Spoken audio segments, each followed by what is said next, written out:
साथीहरु अहिले चाहिँ आईपीओ नखुलेको धेरै भइसक्यो तर एफपीओ भन्ने एउटा खुलेको छ। अहिले चाहिँ समता घरेलु लघुवित्तले आजबाट एफपीओ खुलाएको छ।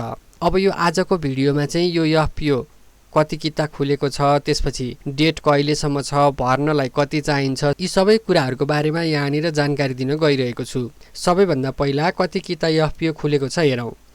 यो समता घरेलु लघुवित्तले आजबाट खुलाएको एफपीओ चाहिँ 3,50,90,425 रुपैयाँ बराबरको प्रति किता 100 रुपैयाँ अंकित मूल्यको 3,50,904 किता शेयर चाहिँ निष्कासन गर्न लागेको हो। अब यो लघुवित्तको एफपीओमा चाहिँ न्यूनतम 10 किताको लागि आवेदन दिनुपर्ने छ र 10 किता भन्दा बढी भर्ने हो भने चाहिँ 1000 कितासम्म भर्न सकिन्छ र यो भर्ने डेट चाहिँ कार्तिकको 20 गतेसम्म छ र त्यसपछि भर्नको लागि चाहिँ कति चाहियो त 1 किता बराबर 100, त्यसभए 10 किता भर्ने हो भने 1000 रुपैयाँ चाहिने भयो। अब त्यसभए कति भर्ने भन्ने जिज्ञासा लागेको छ भने यो चाहिँ 10 किता मात्रै भर्दा हुन्छ। किन त 3,50,904 किता छ।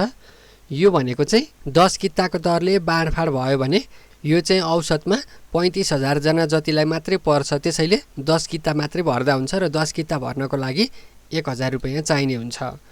अब त्यसपछि यो कसरी भर्ने त? यो भर्ने पनि तरिका सेम नै हो, आईपीओ भरे जस्तै हो। सबैभन्दा पहिला मोबाइलबाट भर्ने तरिका हेरौं। यहाँनिर मोबाइलको स्क्रिन यसरी देखाइरहेको छु। सबैभन्दा पहिला तपाईले आफ्नो मोबाइलमा मेरो शेयरलाई खोल्नु होला। अब मेरो शेयर कसरी खोल्ने त?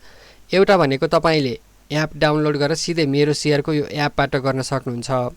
अर्को भनेको चाहिँ तपाईले आफ्नो मोबाइलमा पहिला इन्टरनेट चलाउने ब्राउजर खोल्ने। जस्तै यहाँनिर म यो गुगल क्रोममा जान्छु। यहाँनिर यसरी क्रोम रहेको छ, यसमा क्लिक गरे, यो क्रोम खुल्यो। यसरी यो गुगल क्रोम खोलिसकेपछि यो मेरो शेयरको साइटमा जानु पर्यो। तपाईले यो एड्रेस बारमा www.meroshare.cdsc.com.np लेखेर यसरी क्लिक गर्नु होला। त्यसपछि यो मेरो शेयरको साइट यहाँनिर यसरी खुल्ने छ। अब यसरी मेरो शेयरको साइट खुलिसकेपछि तपाईले यहाँनिर आफ्नो युजर नेम र पासवर्ड राखेर यसलाई लगइन गर्नु होला। म चाहिँ एपबाटै गर्छु। एपबाट गर्नको लागि यहाँनिर पहिला मेरो शेयरको एपमा गए। अब यसरी यहाँनिर आफ्नो मेरो शेयरको एपमा आइसकेपछि यहाँनिर आफ्नो आईडी र पासवर्ड राखेर यसलाई लगइन गर्नु होला। अब यसरी आफ्नो मेरो शेयर खोलिसकेपछि यहाँ तलपट्टि माई आस्पा भन्ने अप्सन देख्न सक्नुहुन्छ, यसमा जानु होला। यति गर्ने बित्तिकै यहाँनिर एप्लाई फर इस्यु भनेर देखाइरहेको छ। यसमा चाहिँ समता घरेलु लघुवित्त वित्तीय संस्था भनेर देखाइरहेको छ। यहाँ एप्लाई देखाएको छ, यसमा क्लिक गर्नु होला। अब त्यसपछि यहाँ प्रोसिडमा क्लिक गर्नु होला। अब यसरी तपाईको सबै ब्याङ्कको डिटेलहरु यहाँनिर डिम्याट आईडी यो सबै देखाउँछ। यहाँनिर तलपट्टि देख्न सक्नुहुन्छ एप्लाइड किता भनेको छ, थोरै तल सार्छु। यो एप्लाइड किता लेखेको ठाउँमा तपाईले यो एफपीओ भर्दै हुनुहुन्छ भने 10 किता भर्दा हुन्छ।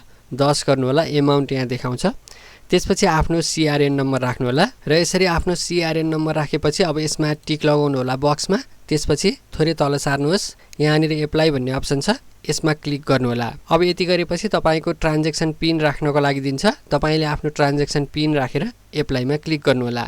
यो त हामीले मोबाइलमा एपबाट गरेर हेर्यौं। अब यदि कम्प्युटरमा हो भने कसरी गर्ने त? सबैभन्दा पहिला एउटा इन्टरनेट चलाउने ब्राउजर खोल्ने। यसरी इन्टरनेट चलाउने ब्राउजर खोलेपछि यहाँनिर मेरो शेयरको साइटमा जाने, www.meroshare.cdsc.com.np गर्ने। अब त्यसपछि यो साइटमा जाने, यहाँनिर मेरो शेयरको साइट खुल्ने छ। अब यसरी मेरो शेयरको साइट खुलिसकेपछि यहाँनिर आफ्नो आईडी पासवर्ड राखेर यसलाई लगइन गर्ने। अब यसरी लगइन गरिसकेपछि यहाँनिर लेफ्ट साइडमा देख्न सक्नुहुन्छ माई आस्पा देखाइरहेको छ, यसमा क्लिक गर्ने। अब त्यसपछि यहाँनिर एप्लाई फर इस्यु भनेर देखाउँछ। यहाँनिर तपाईले देख्न सक्नुहुन्छ समता घरेलु लघुवित्त वित्तीय संस्था लिमिटेड भनेर देखाएको छ। यहाँनिर एप्लाई भनेर देखाइरहेको छ, यो एप्लाईमा क्लिक गर्ने। अब यसरी खुल्छ। यहाँनिर थोरै तल सारौं। यहाँनिर तपाईले अब पहिला आफ्नो ब्याङ्क सिलेक्ट गर्ने, यहाँ ब्याङ्क सिलेक्ट गर्नु होला। त्यसपछि आफ्नो एकाउन्ट नम्बर यहाँ सिलेक्ट गर्नको लागि दिन्छ। अब त्यसपछि कति किता भर्ने हो यहाँनिर चुज गर्ने। त्यसपछि एमाउन्टमा केही गर्नु पर्दैन, अटोमेटिक आउँछ। यहाँनिर आफ्नो सीआरएन नम्बर राख्ने। अब यति गरिसकेपछि यहाँनिर तपाईले देख्न सक्नुहुन्छ यो बक्समा टिक लगाउने र अब यहाँनिर प्रोसिडमा क्लिक गर्ने। अब यति गरेपछि यहाँनिर आफ्नो ट्रान्ज्याक्सन पिन राख्नको लागि भन्छ। आफ्नो ट्रान्ज्याक्सन पिन राखेर एप्लाई गर्नु होला। यति गरेपछि तपाईको यो एफपीओमा एप्लाई हुनेछ। यस्तो किसिमबाट चाहिँ तपाईले यो समता घरेलु लघुवित्तको एफपीओमा मोबाइल अथवा कम्प्युटर जुनसुकै डिभाइसबाट भए पनि एप्लाई गर्न सक्नुहुन्छ।